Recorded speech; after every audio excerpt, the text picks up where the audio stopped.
Hello, Alabama. This decision was shocking and announced by Anthony Rogers. He was a longtime Bama commit. Could it be the nil effect? Something problematic? Is Ohio a big rival that could have been this effect, or Georgia? Let's get to the news, but first subscribe to this channel to receive more Bama news. It's always a shame when a standout athlete like Anthony Rogers decides to leave a program as iconic as Alabama. The Crimson Tide is not just a team, it's an institution that shapes careers, polishes talent and delivers results at all levels of college football. Rogers' departure, especially considering his long association with the program, cannot be ignored without reflection. Rogers was one of the most solid commits in the 2025 class. He stuck with his choice even during the significant transition of leadership between Nick Saban and Kalen DeBoer, a period that could easily have shaken other recruits. That early loyalty, coupled with the fact that he was the first name confirmed in this cycle, symbolized a promising connection between the athlete and the program. The news of his departure, therefore, represents more than an individual decision. It is an adjustment that impacts Alabama's strategic recruiting vision. Ranked as the 8th best running back in the 2025 class, according to the 247 Sports Composite, Rogers is a high-level prospect. His high school career, which included stops at Pike Road in Montgomery, the renowned IMG Academy, and Montgomery again, demonstrates his ability to adapt to different competitive environments.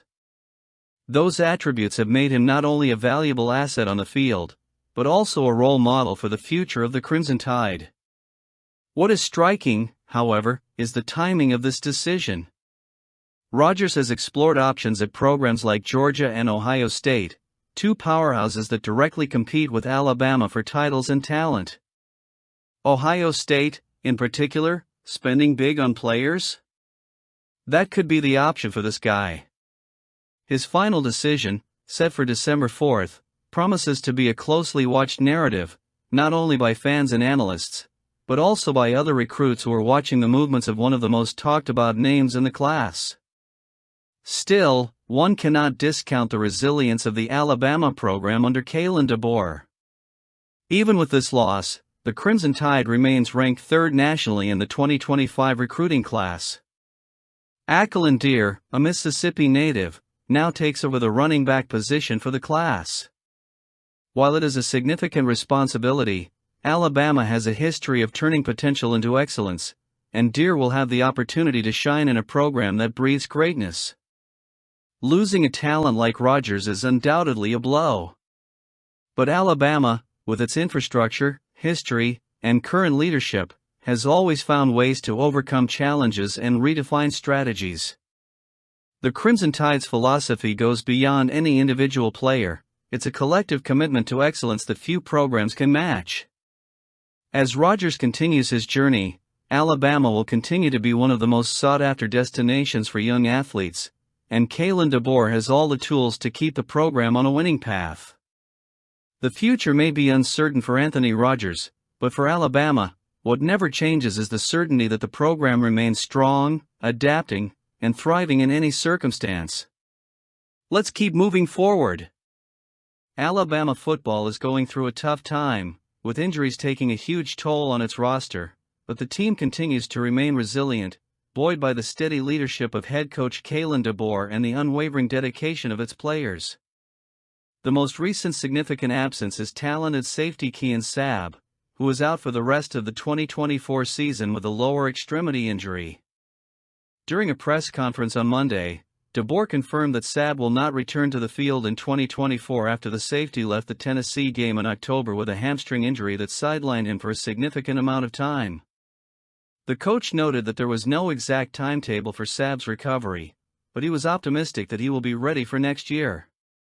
DeBoer's message was not one of frustration, but rather one of solidarity and understanding in the face of his players' plight. "We hope he comes back and is ready for next year, of course," DeBoer said, with the confidence of someone who knows Sabb's positive impact on and off the field. It's important to note that Sabb's impact goes beyond the numbers.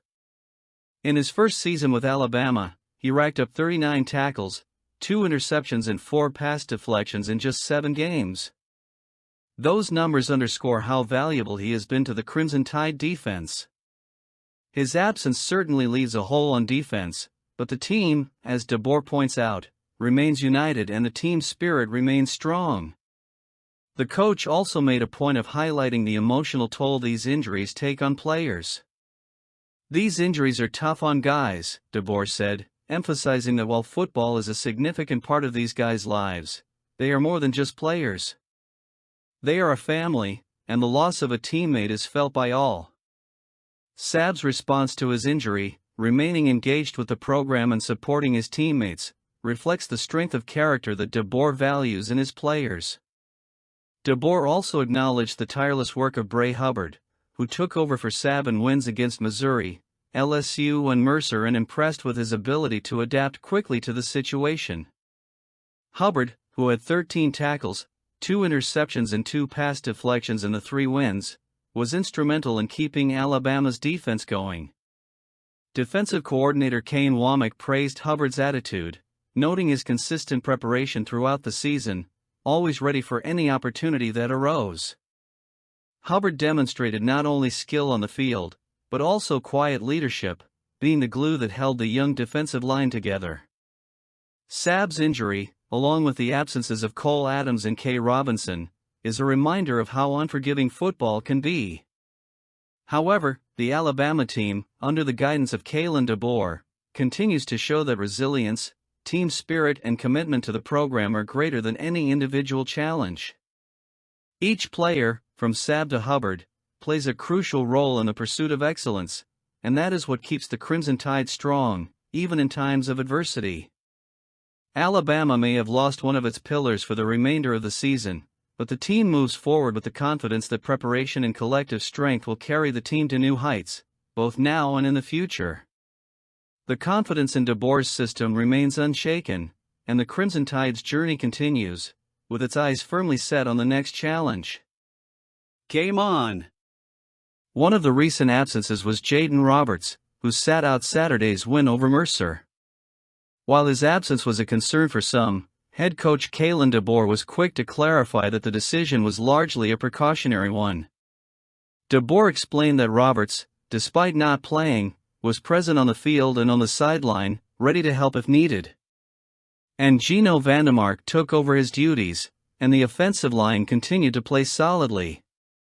We played Gino at right guard a lot, just giving Jaden a rest. Jaden could have been there for us, but it's good to have Gino there, DeBoer said, noting that while Roberts was fully capable of playing, the decision to rest him was made to ensure he was ready for the challenges ahead. Roberts, who suffered an injury against LSU, did not return to the field for the past 2 games, but the team has managed to do well without him, with convincing wins against LSU and Mercer. Roberts' absence did not negatively impact the offensive line's performance, which reflects the depth and quality of the Crimson Tide's roster. The game against Mercer, a 52-7 win, served as an opportunity for the team to evaluate its depth and give minutes to players who needed more experience. DeBoer used the game to test out different pieces, with 5 quarterbacks on the field and 13 receivers making catches, as well as 11 players carrying the ball. The decision to rest Roberts, in addition to being a precautionary measure for his recovery, was part of a larger roster management move. DeBoer has emphasized the importance of building a solid, well-coordinated offensive line, and the team has shown great consistency in recent weeks. The coach was full of praise for the offensive line after the game, highlighting the team's collective work and precise execution. We've got to continue to build that depth.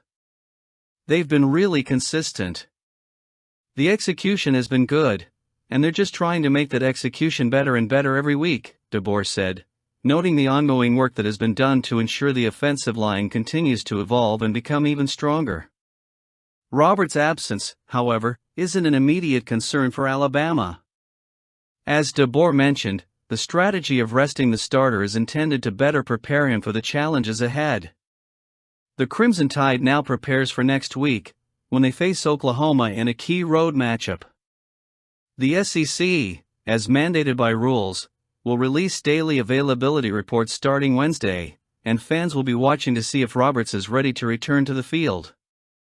Amid these injuries and roster adjustments, Alabama remains steadfast in its quest for another successful season. Under the leadership of Kalen DeBoer, the team is adjusting in a smart and measured way, keeping the focus on winning and the continued development of its players, always looking to elevate its level of play each week. Balancing injuries while ensuring adequate preparation for upcoming games is key for the Crimson Tide as they prepare for the challenges of an intense season. Let's get moving! After a dominant 52-7 win over Mercer, Alabama football got a chance to test its backup quarterbacks, who showed solid performances even in a game scenario where the Crimson Tide already had a big lead. The strategy of allowing quarterbacks more playing time is a smart move by head coach Kalen DeBoer and offensive coordinator Nick Sheridan, who emphasized the importance of continued development of their players, especially the young talent who may be called upon to contribute in key moments throughout the season. Sheridan, in evaluating the performance of the backup quarterbacks after the game, was pleased with what he saw. "I thought they all did a good job. There were certainly learning moments for each of them, but as far as executing and moving the unit, I thought those guys did a good job," the offensive coordinator said. He stressed that every opportunity to play is crucial for the growth and development of quarterbacks, especially those who need more experience in real game situations. The collective work of the reserves was highlighted by Sheridan, who emphasized the importance of learning from each snap received, something essential for these players to evolve and be ready for any future situation. Ty Simpson, one of the main reserves, had the chance to lead the offense and, although he showed areas for improvement, managed to stand out with some important plays. Simpson completed 5 of 10 passes for 71 yards and rushed for 14 yards on 2 carries. The most impressive moment of his performance came when he escaped a sack and, on a third-and-long situation, managed to find tight end Josh Cuevas for a 43-yard pass, a play that put Alabama very close to the goal line, resulting in a touchdown on the next play. DeBoer was pleased with Simpson's attitude. "If it gets intercepted, it gets intercepted. Smart to just give him a chance. Find a way to make a play." Dylan Lonergan also had his opportunity to shine, replacing Simpson and completing 5 of 6 passes for 23 yards. Lonergan showed calm and skill, especially when he helped Alabama convert a 4th and 3 with a 5-yard pass with 6:09 remaining in the game, a moment that demonstrated his ability to make crucial plays under pressure. And Austin Mack came on the field and threw the reserves' only touchdown, completing 2 of 3 passes for 39 yards, including a pass to wide receiver Rico Scott late in the 4th quarter. That connection resulted in a key play for the reserves, showing Mack's growth as a reliable quarterback within Alabama's system. DeBoer, when commenting on the overall performance, was clear in his pride in the quarterbacks.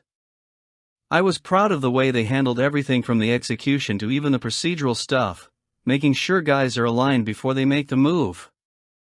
All of those things. I thought it was a good day for all of them as a whole," the coach said, praising both the technical work and the procedural behavior of his players, who showed good preparation even in a game where the conditions were favorable.